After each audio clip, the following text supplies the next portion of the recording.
Together we are yours, and it's so good to be together. Good to see you guys. Welcome to the Grove Church. If you're visiting today, hello, welcome. I know someone's here from all the way up in Michigan, so I'm welcoming them for sure. Favorites of mine to be here. They said they brought snow for all of us to enjoy in a cooler afterwards. And so, hey, couple things real quick. One is our teens had a great Super Bowl party last week at the ice rink. No one got hurt. It was great for our insurance, and so we enjoyed that time together. Thanks for coming out to that. And tonight we're back on 6 to 8 upstairs, teens, middle school, high school, and those that volunteer and help make that happen. Thank you so much for being a part of that. That's tonight. Hawthorne Heights, many of you know when I say that, what that means. It's their emergency teen shelter that we help with, and they normally have 5 to 6, up to 11 residents at a time, kids, teenagers of all middle school and high school ages, and they attend school locally while they're here, and some of them they're here for 3 months, some longer. It all depends on their situation. But when they're here and they have a birthday, they look to the Grove to celebrate that birthday with them, because they don't have that support, that family, anything while they're here. And so this week, one of the boys is turning 16. It's a big day. It's a big birthday. And they've asked us if we could supply a cake and just help celebrate. I'd like to do a little bit more. Traditionally, we also supply the meal for that day. We'll either pick up pizza, fast food, or we'll have someone cook a dinner, all depending on what they kind of want. And so, and then we've also gotten gifts from them, some needs and wants. And so what we're going to do this year is, number one, we're going to supply the cake. And so they're asking for a cheesecake that's like multi-flavored. So I think they want the one from Ingles that has like the 4 different flavors. So I'm not asking anyone to make that, but we do want to supply a meal for them and some and a gift card. So if you have a chance today before you leave to drop something in the basket or go online and use our online giving and you can mark for Hawthorne Heights, and that'll go towards a gift card for this young man, as well as help supply the dinner. Again, we'll probably just take an order from them and pick it up locally here and bring it to them with COVID the way it is. And so we're excited about being able to celebrate life with them, and it's just a neat opportunity for these kids to have a support system around them. And so we're looking to you guys to help us out with that. So that's this week, so make sure you let us know today that you can help support that, and we'll take care of that. All right, table talk question, and what that is, if you're visiting, this is a chance for us just to say hello to those that are around us and kind of talk about something. So here's the question, and it's going to tie into something that we're going to lead into right after this. Where's the most beautiful place you've ever visited? Like, when you think of a place that maybe you went on a trip somewhere, or a vacation or whatever it was, what was the most beautiful place you ever been to? And have you been back since? Like, what was so beautiful about that place? Take a moment, say hello to those who are around you. Tell them where you've been that was so beautiful and why it was so beautiful to you.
Braden, could you leave, though?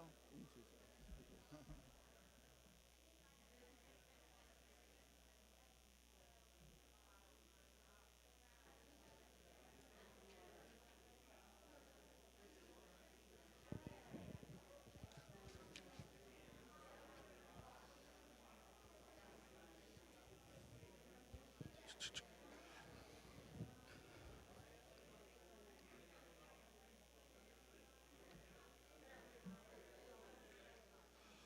Well, hopefully you had a chance to share with someone about a most beautiful place you've been to. Um, I'm not going to call them out, but there may be a brand new baby Cameron towards the back of the church here for the first time with Liz and Andy Jenkins. I'm not going to say anything, but maybe they're there. So it's my first time seeing him. I really can't see him, but I know he's in that thing. So, hey, so before I moved here, which was back in 2006, I was at a church in Grand Rapids, Michigan, or just north of there. It's called Rockford, Michigan. Beautiful place. And actually had a chance just about 2 years ago to go back. I took Cannon for the first time. He was born there, and he hadn't been back there, I don't think, since then. And so I took him back there, dropped Maisie off at a basketball camp in Bowling Green, Ohio, and then we went on to Rockford and got to tour that place and just reminisce and hang out with some friends over that. But we left there in 2006, so we were there 2004 to 2006 as youth pastors there. Came down here, and at that time, that church there had just kind of started getting involved with Guatemala and missions. And I had never been on that trip there, but I made some friends at that church for sure. And we came down here, and we kept those connections. And it was 2009, so 3 years after we got here, we decided to get involved and take a trip to Guatemala. So that was my first trip in 2009. I don't think anyone here was on that trip. I think I'm the only one that was that first trip. We went there with a group of us, and I think there was like maybe 4 or 5 people from Michigan joined us. And since that time, we've taken multiple trips, at least once a year, with a group, half of us from North Carolina and half of us from Michigan, have met together at the airport in Guatemala and just spent about 10 days building homes, working with our feeding programs and our mission down in our school down in Guatemala. And it's been an amazing time. And I know many of you have been on those trips and multiple trips, and many of you have supported those who maybe you weren't able to go, but you've supported us as a church going down there. And so Guatemala has been a huge piece of who we are as the Grove.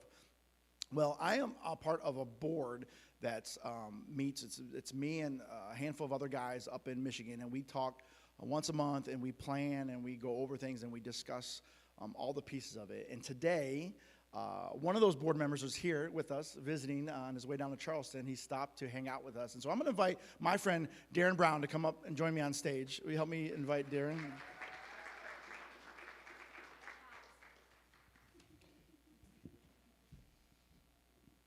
Thank you. You're welcome. Hey, so Darren and I, we knew each other, in those 2 years I was in Michigan, but we didn't really have a friendship. We weren't really connected as much as since 2009. Since I've been here, our relationship has been much bigger, a part of things. We've been on a handful of trips together, and again, we talk once a month or more. He's a big Michigan fan. He's not, but he Michigan State, right? Is that Western well, Michigan? Yeah, Western. So, anyways, he does allow me to talk about Michigan during those meetings and stuff like that. And so. Yep. But it's neat because it's a connection with people, and I get to, hear the voices of familiar accents when I talk to you guys once a month. But anyways, okay, I'm going to ask Darren a few questions, and I asked him his permission yesterday. Say, hey, do you mind if I ask you a few questions about Guatemala? Because we're talking about justice this month, and I feel like this ties into it. It should be on already, is it? Is it? Okay. Yeah. Just you're checking. Good. You're good. If we need to get more volume, Ken, you on that? He's got the orange mic. All right, so Darren, my first question to you, and this ties into the most beautiful place you've ever been, because I feel like Guatemala is probably the most beautiful place I've ever been, and I've been there multiple times as well. How many trips have you been, like what was your first trip, and how many trips have you been to Guatemala? I've been on 15 trips to Guatemala. Started in 2006, so right as you were leaving God's country up there in Michigan is the first time I had the opportunity to go. And It was interesting because my oldest son, who used to go to youth group with Jeff, we walked out of the service where they were talking about signing up to go to this trip, and he walked out into the hallway, went straight to the table, put the pen in my hand, looked at his mother, and said, Dad and I are going. 2006. Nice. And Yeah. so what keeps you, 15, that's a lot of trips. What keeps you going back to there? Yeah, well, it has changed a little bit. Early on, the first 4 or 5 times that I went, it was about building houses. It was about providing shelter and looking at the basic need that was so prevalent down there. But certainly that has changed over time. Now it's all about the people. It's all about the relationships. It's the Guatemalan folks that we get a chance to see on a regular basis and work with down there, who have been kind of become part of our extended family. It's certainly the women in these villages that we get to interact with and kind of get to know them a little bit as we've started to slow down on how much we're emphasizing on building a house and spent more time really getting to know more about them and their story. And then the people that we get to go on these trips with from here and from Michigan. It's really about the people, and building the houses is, a nice little byproduct of being able to be down there and be productive. For sure. So we have a mutual friend named Andres, and again, I met him in 2009 on my first trip there. Can you tell us a little bit about him and maybe what your first time you met him? Yeah, again, 2006 on that first trip was the first opportunity that we had to get to know Andres, and that particular trip was 22 Type A male trip members, and so he was pulled in every direction because every one of those 22 guys, myself included, felt like we knew the answer for every question. And Andres would kind of sit us down and point out to us that maybe we didn't know as much as we thought we did. Yeah. I got to know him in 2006, and since that time, I've been able to really call his family part of our family. What's something that you have always admired about him? Really, it's 2 things. He had the gift of visions, and we didn't really fully understand that until about 5 years ago, when we were on a conference call with him talking about where we're going in our next trip. Where are we going to build? Because we really relied on him to coordinate that, and he had the gift of visions, and we had been to a village called Shelikam, and we didn't finish all the houses in that village. So of course we're thinking we're going to go back to Shelikam, and it's natural that we're just going to finish building there in our next trip. And he came to us and said, no. There's a woman, Anna, who I've seen in a vision, and she was in this village, so we're going here. And we kind of pushed back on him a little bit and tried to figure out, like, hold on a minute. We were there. We're going to finish there. No, you're not. You're going here. And we're going to meet Anna. And then in that village, when we walked in, he met Anna, who she didn't know Andres. They'd never met personally, but he felt like he knew her from this vision. Wow. So one of the amazing things about him was the gift of visions, and then just his ability to lighten the room. When he walked in and he would joke with you, he'd kind of pick on you a little bit. Those are the things that I really admired most about Andres.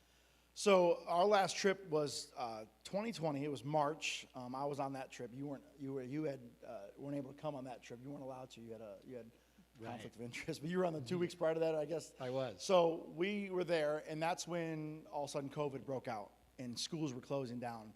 It was Friday, and here in North Carolina, school was canceled that day, and we had a decision to make. And I was, again, very far away, and over the phone, I was like, "No church on Sunday. We gotta see what's going on here. I'm hearing things, and let's not have church."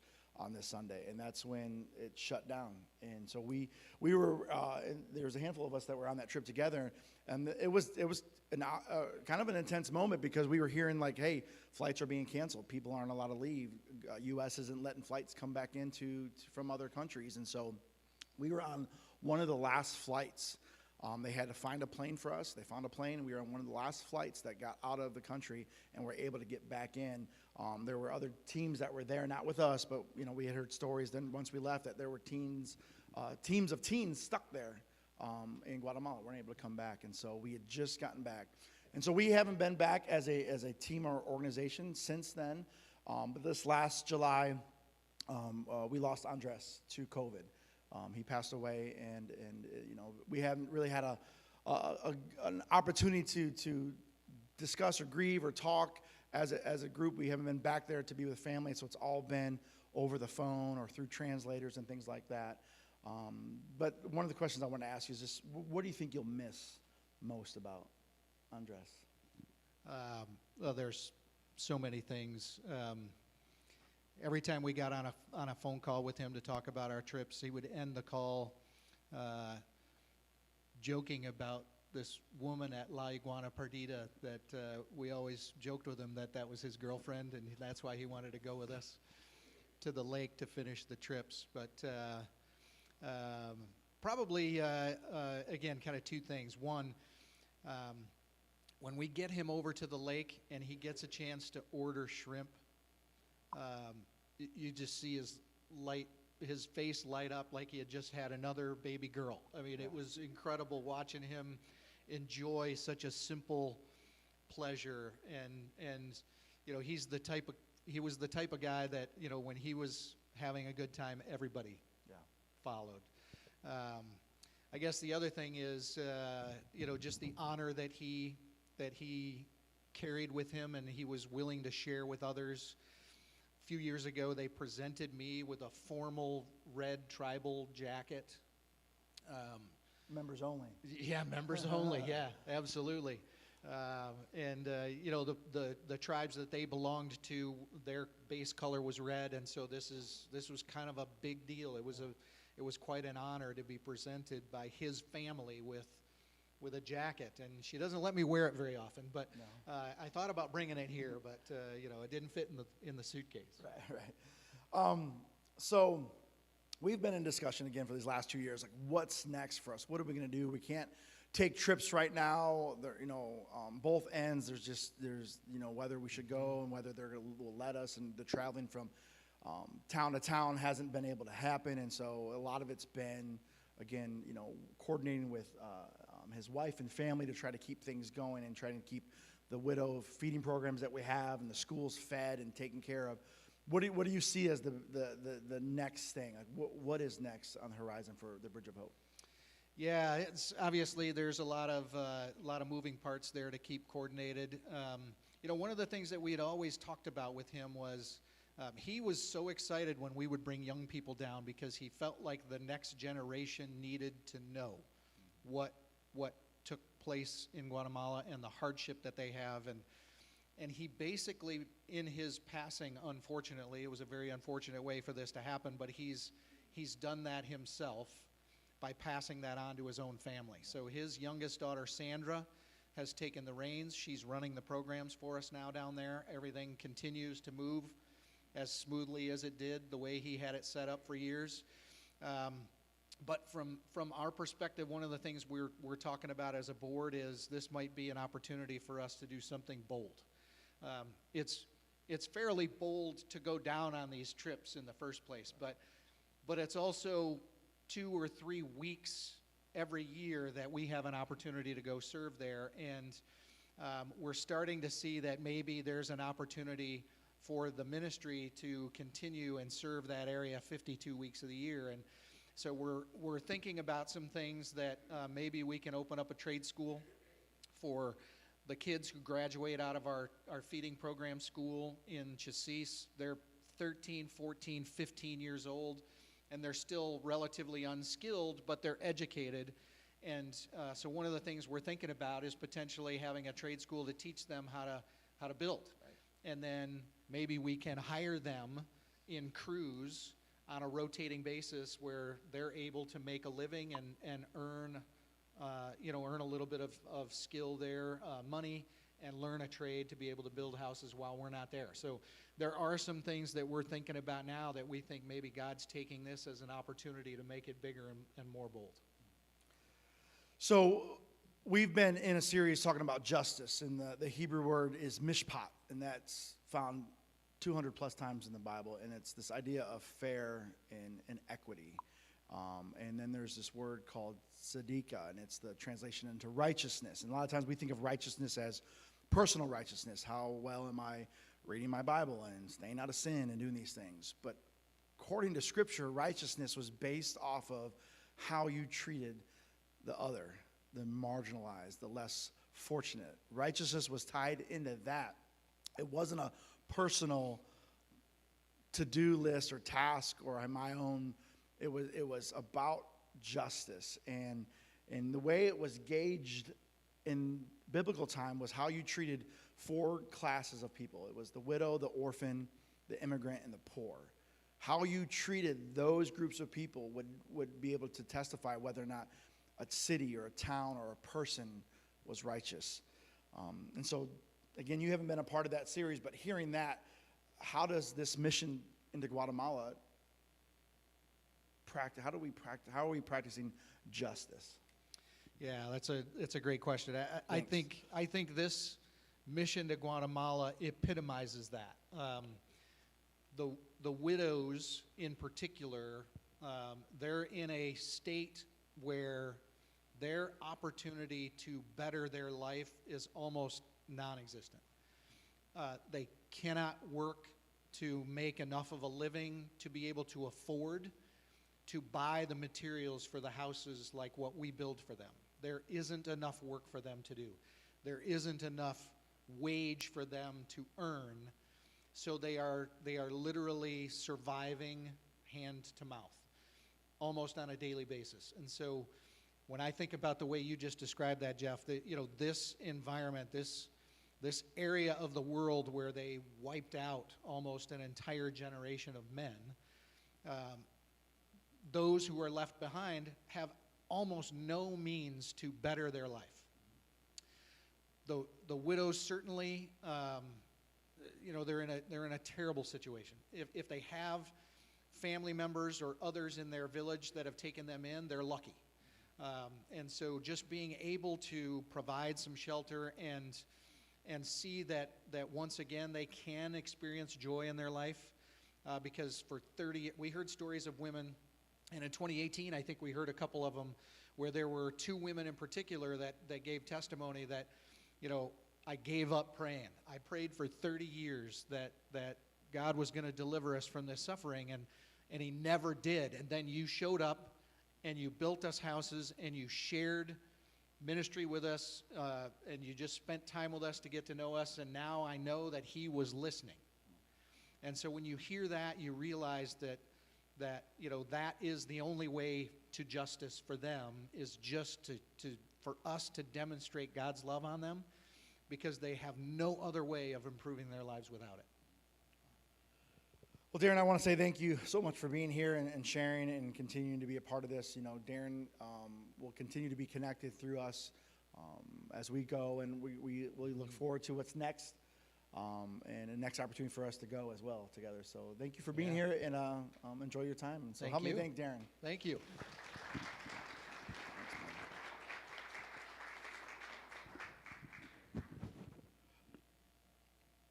All right, so we're going to transition here, and we're going to invite the band to join us. They're going to lead us in some songs. So, again, we're talking about justice today, and we've been going through some of the heroes of our faith. This is February. We celebrate Black History Month, although we believe that Black history is our history, and it's not just a month thing, but we do intentionally take Februaries each week to talk about different things like this. And one of them that we're doing this month is we're talking about heroes of our faith. And so last week, Jody shared about Sojourner Truth, and next week, Matt is going to be sharing about Phyllis Wheatley. And this week, I get to talk about a man named Desmond Tutul, and he just passed away this last December.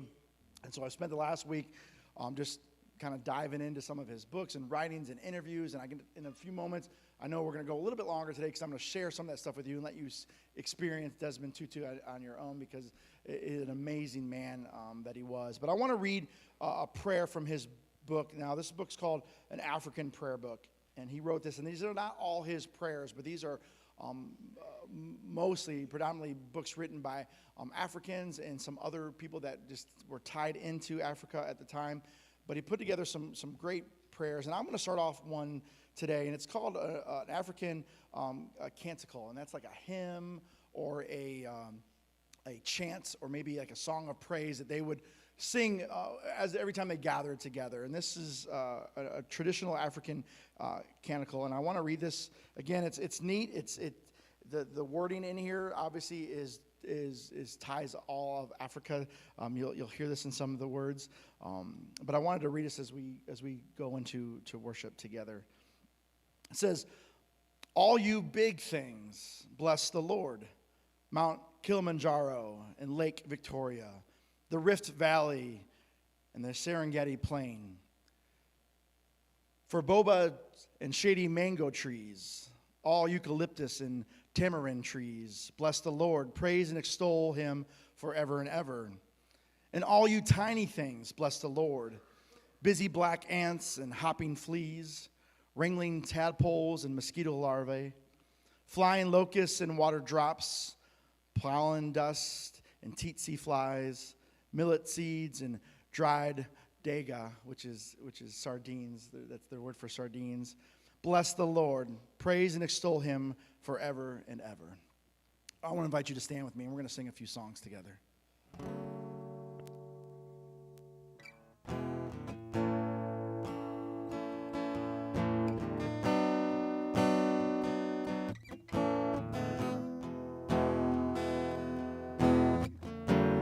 You're the only answer to the darkness. You're the only right among the wrong. You're the only hope among the chaos. You are the voice that calls me home, louder than every lie. My sword in every fight, the truth will chase away the night. Your name is power over darkness, freedom for the captives, mercy for the broken and the hopeless. Your name is faithful in the battle, glory in the struggle, mighty, it won't let us down or fail us. Your name is power. Your name is power.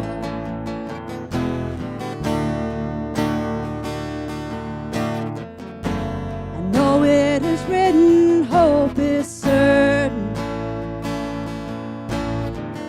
I know that the word will never fail. I know that in every situation you speak the power to prevail, louder than every lie, my sword in every fight, the truth will chase away the night. Your name is power over darkness, freedom for the captives, mercy for the broken and the hopeless. Your name is faithful in the battle, glory in the struggle, mighty, it won't let us down or fail us. Your name is power. Your name is power.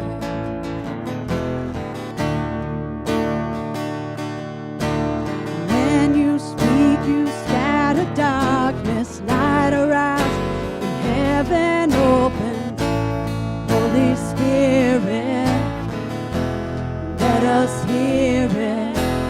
When you speak, the church awakens. We believe the change is coming. Holy Spirit, let us see it.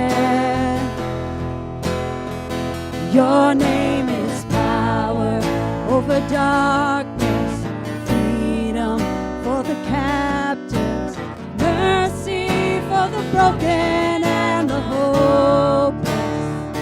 Your name is faithful in the battle, glory in the struggle, mighty, it won't let us down or fail us. Your name is power.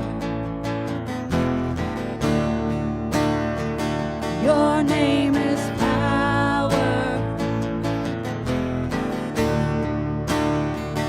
Your name is power.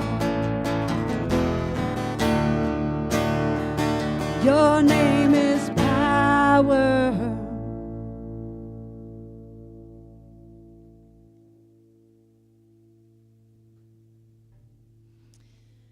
Say another prayer out of this book that Desmond Tutu put together, and this was actually written by Desmond Tutu, and it's called Victory is Ours.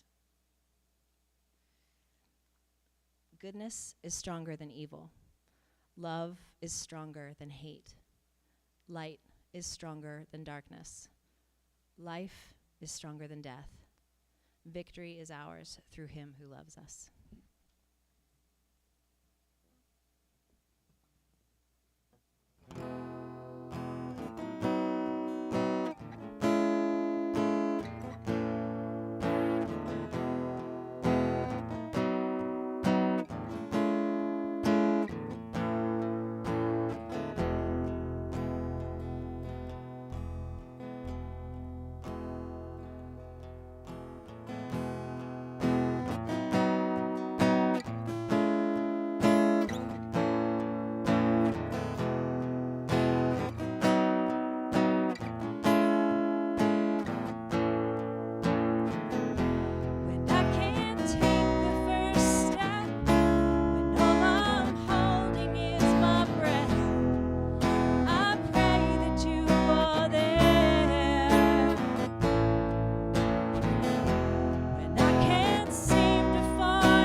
We have seen the pain that shaped our hearts.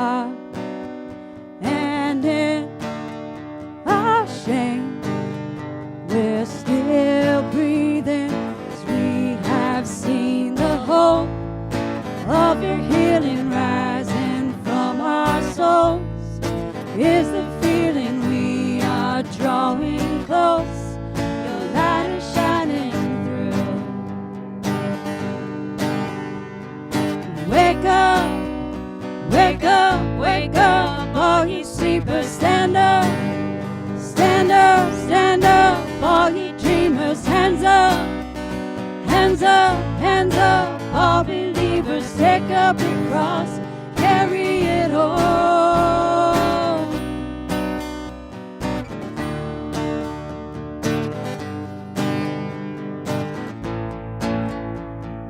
All that you refill with light in us will come to life and start breathing, 'cause we have seen the hope of your healing rising from our souls is the feeling we are drawing close. Your light is shining through. Wake up, wake up, wake up, all ye sleepers, stand up. Stand up, stand up, all ye dreamers, hands up. Hands up, hands up, all believers, take up your cross, carry it all.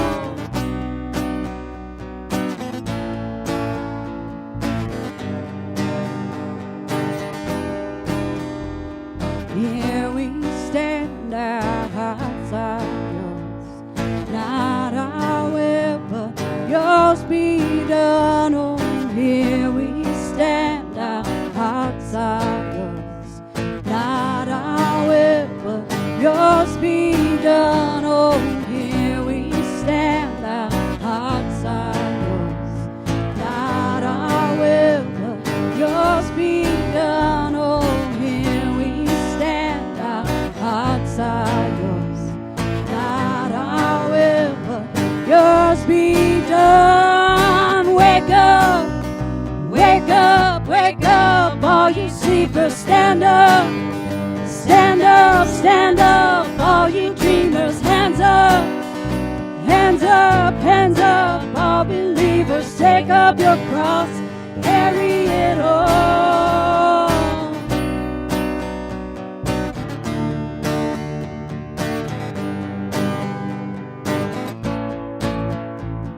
Here we stand, our hearts are yours, not our will, but yours be done. Oh, here we stand, our hearts are yours, not our will, but yours be done.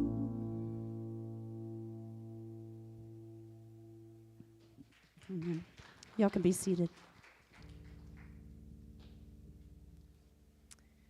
So I don't know about you, but I think I'm ready to go to Guatemala now.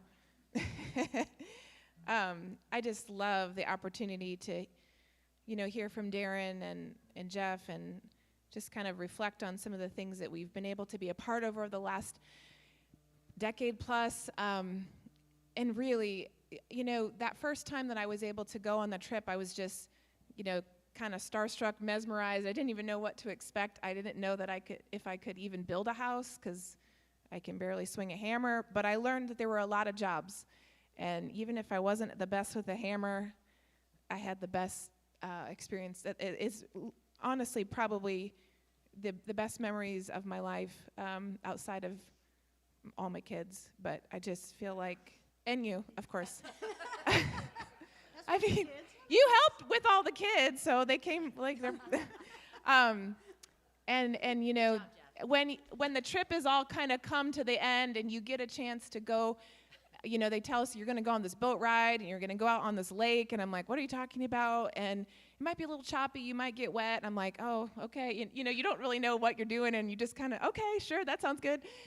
I mean, that lake, getting to go to La Iguana, that probably is what I would say is the most beautiful place on earth, like, for me. And I look forward to that time to get to go back and to see the bigger things that we're dreaming of. And this whole series about justice and talking about what we put our hands to and what we, wake up to and challenge ourselves with. I love the line of that song that says, all that God will reveal, the light that he reveals in you will come to life, will come alive. And I feel like that so many people that we've met through our connections here at the Grove and in this community and in our trips to Guatemala, I've met people who have come alive to dreams and to things that seem impossible. Surely when they took that first trip in 2006, I'm sure they thought that's impossible. There's no way. There's no way. And look where we are, and look what we've been a part of, and in this community, just continuing to see people show up and wake up. Hawthorne Heights, like, they reach out to us for a reason, because they know that this church will say, yeah, we'll bring a birthday cake. You have a kid that's having a birthday, that's right, we'll show up. We're gonna be there. And so thank you for continuing to dream with us and to come up with new ideas and ways to be hands and feet to the people around us. So I'm going to read another prayer from the book that Jeff introduced to us, and I'm looking forward for many reasons for you to hear what Jeff's going to share. I think this is a really beautiful reminder to us that there's a lot of heroes out there, but their work isn't done, and there's a lot of things for us to pick up and to keep working at. This is a prayer that's called, "You Have Our Faith with Our Bodies." Father, thank you for your revelation about death and illness and sorrow. Thank you for speaking so plainly to us, for calling us all friends and hovering over us, for extending your arms out to us. We cannot stand on our own. We fall into death without you. We fall from faith left to our own, and we are really friendless without you. Your arms extended fill us with joy, expressing love, love carrying and caring, asking and receiving our trust. You have our trust, Father, and our faith with our bodies in all that we are and possess. We fear nothing when we are with you. We are safe to stretch out and to help others, those troubled in faith and those troubled in body. Father, help us to do with our bodies what we proclaim, that our faith be known to you and to others and be effective in all of the world. So the band is going to share one more song with us, and this is a version of the Lord's Prayer that I think you'll enjoy and think is beautiful. And I do want to just remind you, for what Jeff announced, and for those of you that continue to support the Grove, either online or the buckets we have in the front or in the back. We appreciate it, and we invite you to continue to be a part of that, because without you, we wouldn't be here. So we want to say thank you. We have a lot of gratitude for all of those that have continued to support us, especially during the unknowns of COVID over the last couple of years. So let this song be a prayer to your heart, and then we're going to learn a little bit about Desmond Tutul.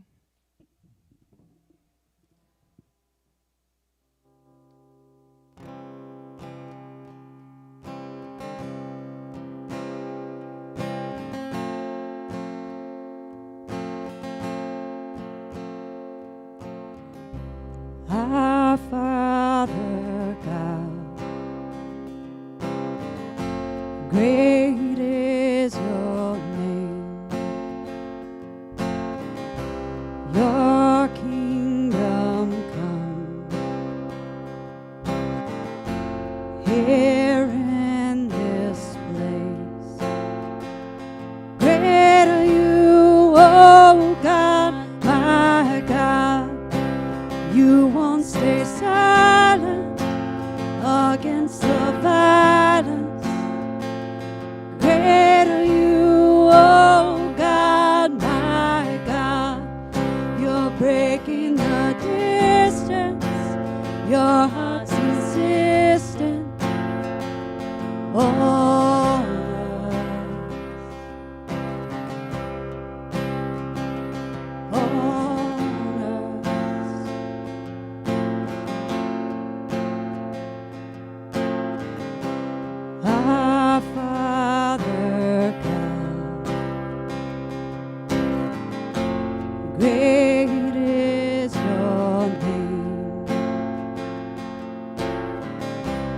Your kingdom come here in this place. Great are you, oh God, my God. You won't stay silent against the violence. Great are you, oh God, my God. You're breaking the distance. Your heart's insistent on us. On us.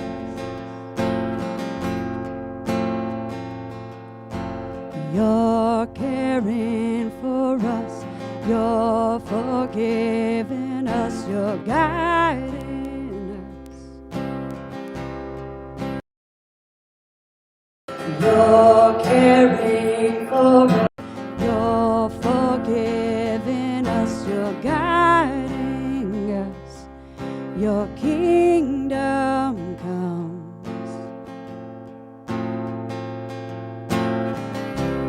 Our holy God, that is your name. May all your ways be known today. Your kingdom come, your will be done here in this place as in heaven. Great are you, oh God, my God. You won't stay silent against the violence. Great are you, oh God, my God. You're breaking the distance. Your heart's insistent on us.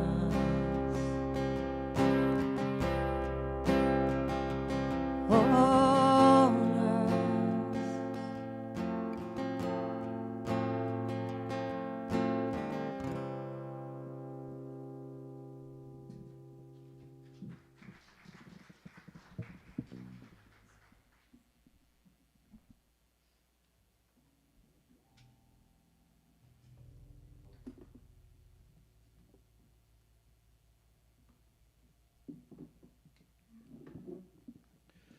So I'm well aware of the time. I know we've gone pretty long already, and I'm going to keep you just for a few more minutes. Anyone give me 5 minutes? 5 minutes, anybody? 5, 10, 15, 20, 25. All right, we're good. So I got plenty. That's an old evangelist joke. All right, anyways. I just opened up a wound in my past.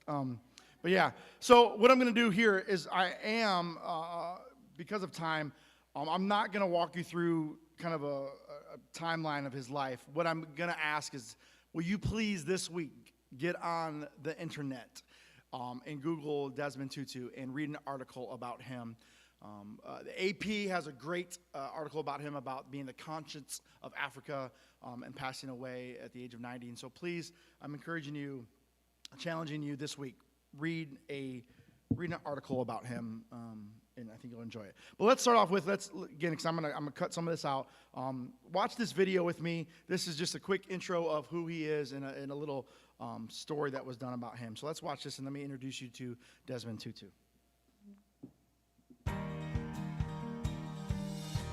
I try to remind people fairly straightforward things that we easily forget. Yes, there is a lot of evil in the world, but there is also a lot of good. In fact, we are made for goodness, which is fantastic. I must have been maybe 5 or 6. The thing that I really wanted to become was to be an adult. What's your step? Oops. Wonderful entrance. Desmond Tutu is someone the whole world respects. So the concept for the portrait was very simple. The world needs another Tutu. you are the 1984 winner of the Nobel Peace Prize. That's a kind of announcement that you think you hear in your dream, you see, and you... And Leah and I sat there and sort of looked at each other. What is it? It's about 26. 26 years ago. Yes, it's about your age.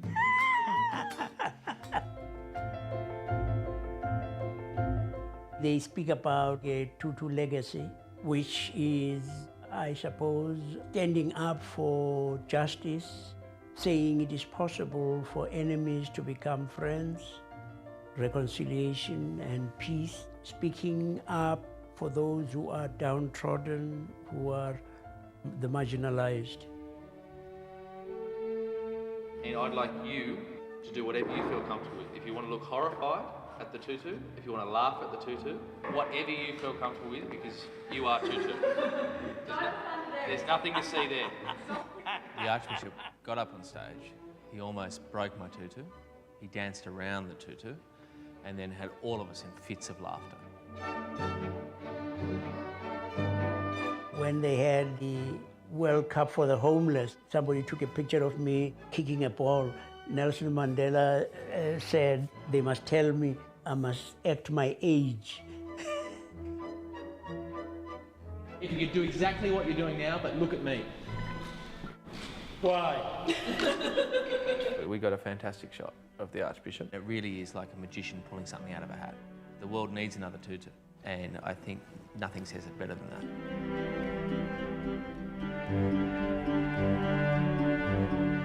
My mother, she was an extraordinary human being. I mean, very gentle and very caring. And I've always said to people that I resemble her physically. She was short and she had a large nose. I'm like her. I pray that I can be like her in her concern for others.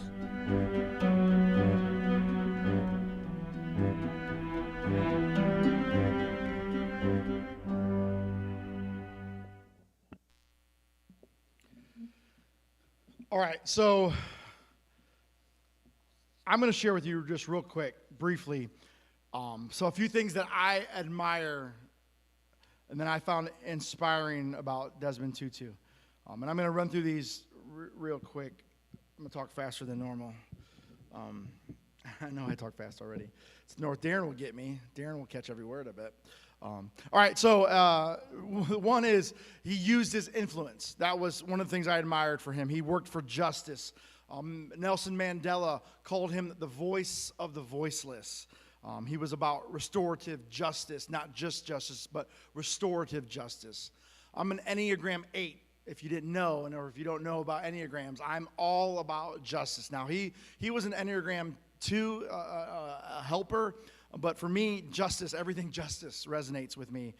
This guy dedicated his life for fighting for justice. Another thing that inspired me was his passion about earth care.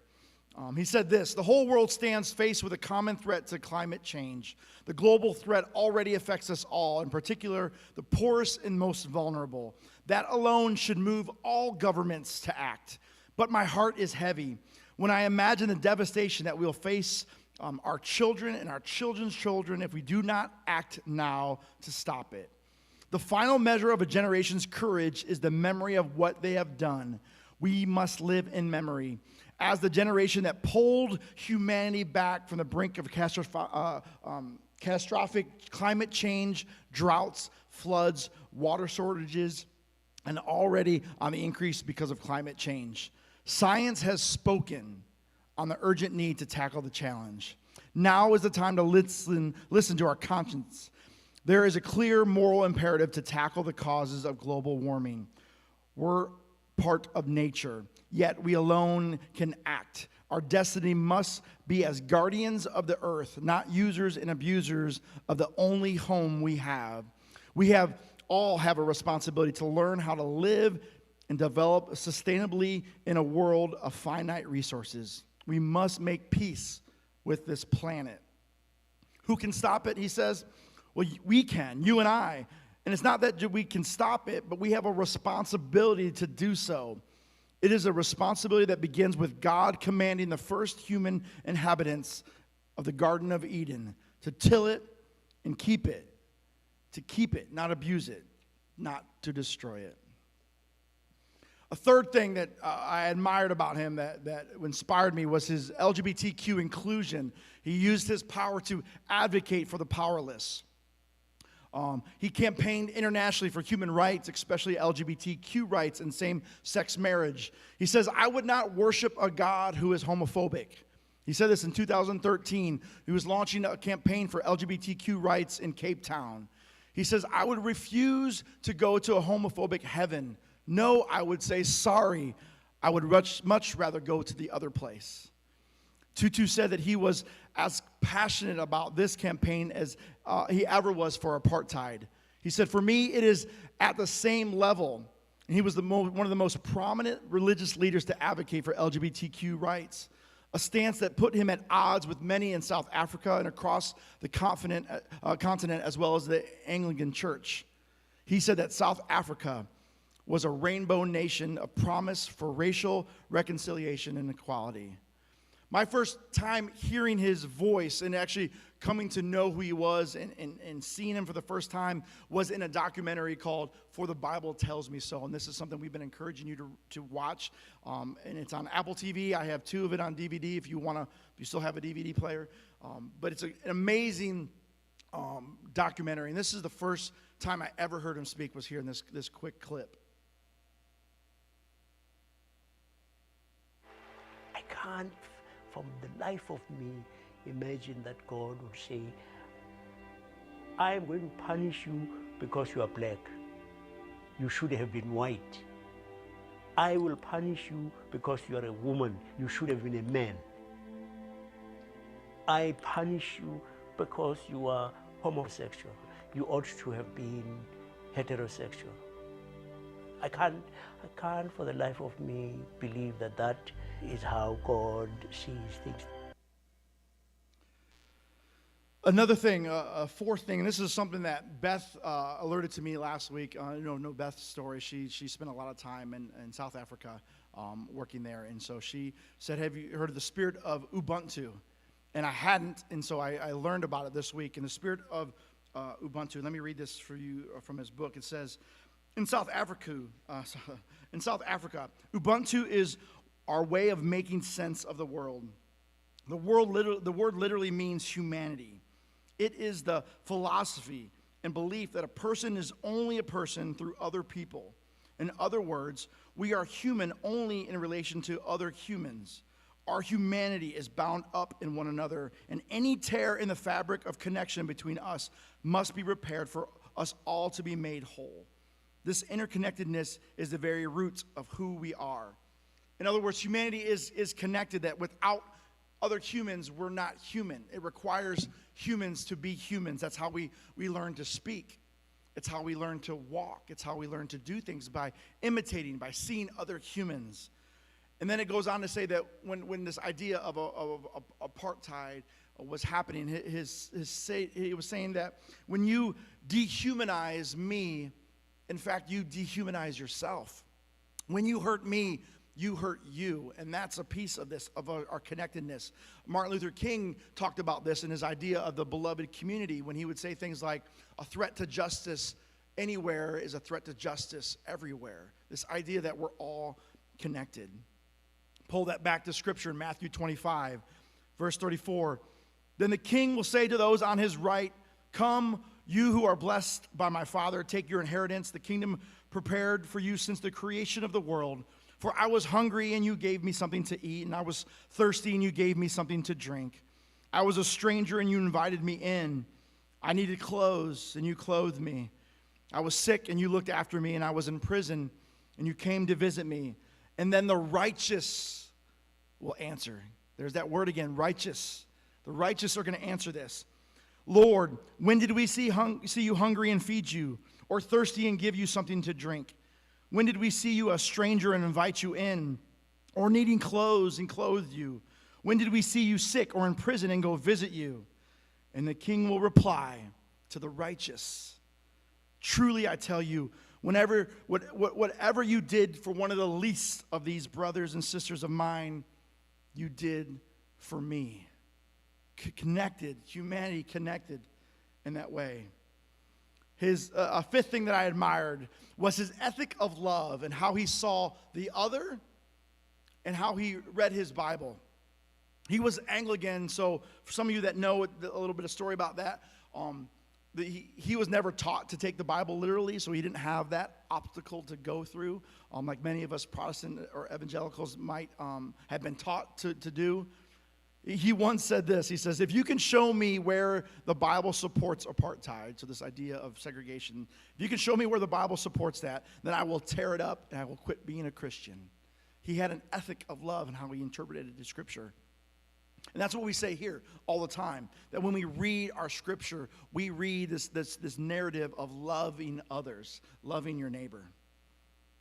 His ethic was also tied in the way he sought forgiveness and reconciliation. In an interview, he was asked, what are you doing when you forgive someone? So this idea that he wanted Africa, when they dealt with apartheid, this idea of restoration, this restorative justice, this forgiving. He said, well, what are you doing when you forgive someone? And he said this. He said, it's not letting go of the wrong. It's not letting go of the pain. But letting go of letting you hold me hostage with anger and bitterness. That I'm abandoning my right to avenge or my right to pay you back. He says, if you have wronged me, then I have the right to be angry.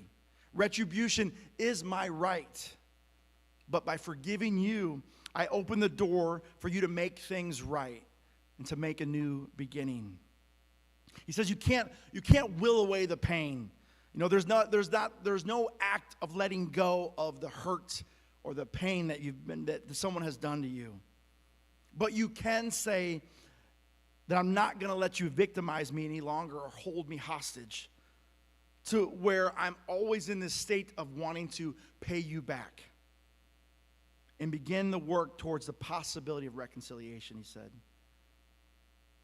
The guy asked him in the interview, well, what does forgiveness require from the one who wronged you? And he says that the only way that you can accept forgiveness is through confession of how you have wronged me. That's the only way is to open yourself up is by admitting and confessing of the wrong.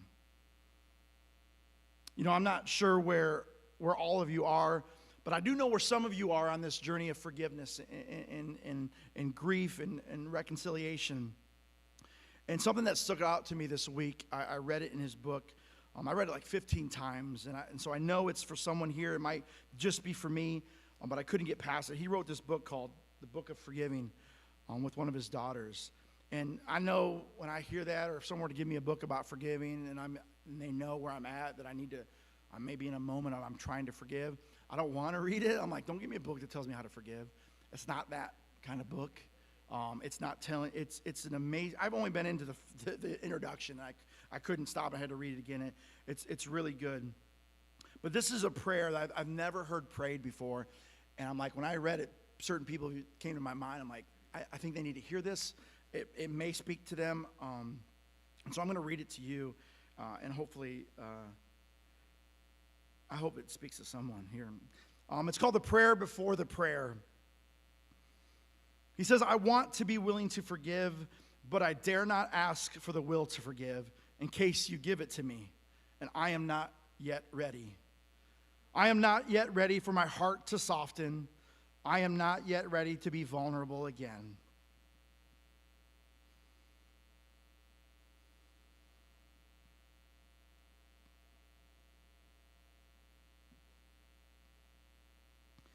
I am not yet ready to see that there is humanity in my tormentor's eyes, or that the one who hurt me may have also cried.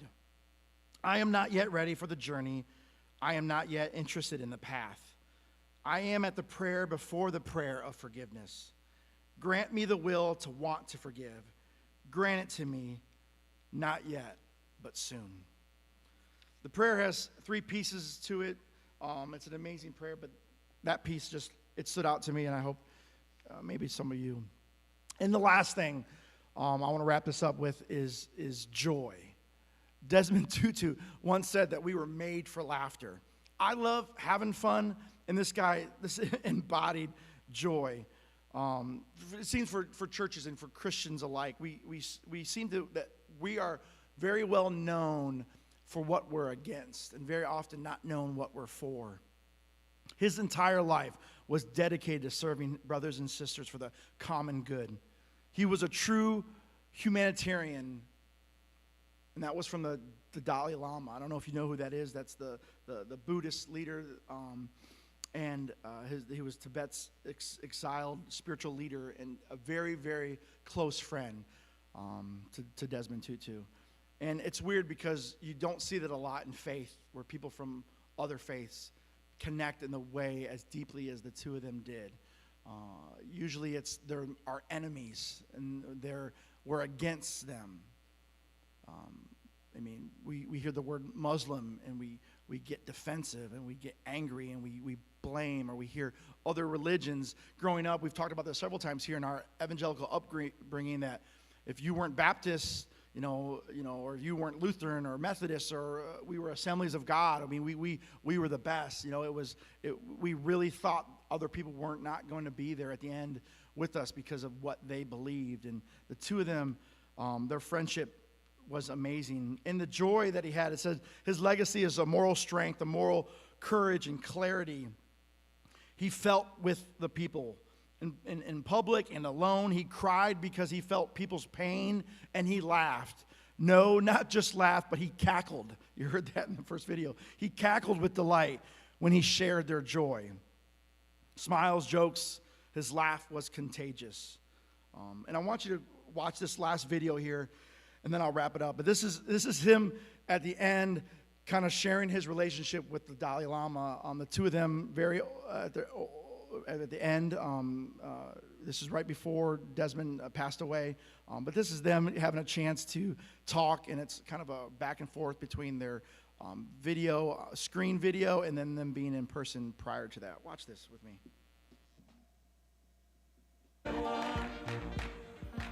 You are mischievous, aren't you? I consider that person also, you see, mischievous person. Unfortunately, that person is Christian. Unfortunately, he's a Buddhist. There's a question of how you think about your own death. That possibility. Quite polite. Quite polite. Well, he doesn't mind too much because there's the reincarnation.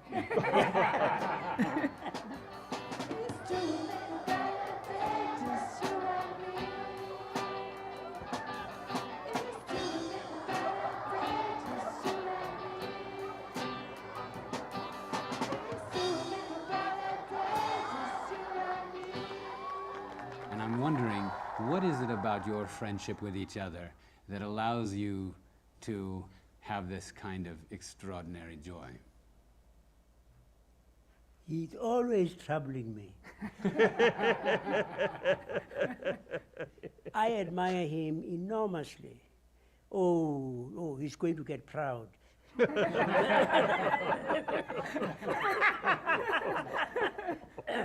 I'm just saying, he is there for us as a beacon.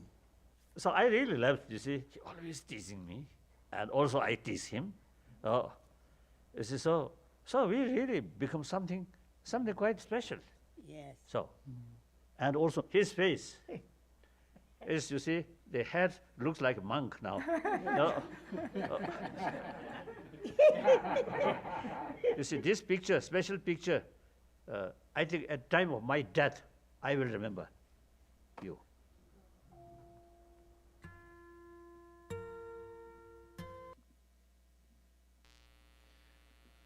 In that first video, he said, "What would your legacy like to be?" And he said, standing up for justice, that enemies can become friends, that peace and reconciliation was possible, and that speaking up for those who are marginalized, that would be his legacy. And he asked he was asked by the Associated Press, what would you like to be remembered for? He loved, he laughed, he cried, he was forgiven, he forgave. I want to close this with this prayer. I know I run through that quick and I took a lot of time. You spend some time this week, find an article about him and read and maybe enjoy and fall in love with him the same way I did. But let me close us in this prayer. It's a challenge for us. It's actually called Disturb Us, O Lord. This was written by him. This was adapted by an original prayer by Sir Francis Drake. But this is Desmond's adaptation of it. It says, disturb us, O Lord, when we are too well pleased with ourselves, when our dreams have come true because we dreamed too little, because we sailed too close to the shore. Disturb us, O Lord, when with the abundance of things we possess, we have lost our thirst for the water of life. When, having fallen in love with time, we have ceased to dream of eternity. And in our efforts to build a new earth, we have allowed our vision of heaven to grow dim. Stir us, O Lord, to dare more boldly, to venture into wider seas, where storms show thy mastery, where losing sight of land we shall find the stars. In the name of him who pushed back the horizons of our hopes and invited the brave to follow. Amen.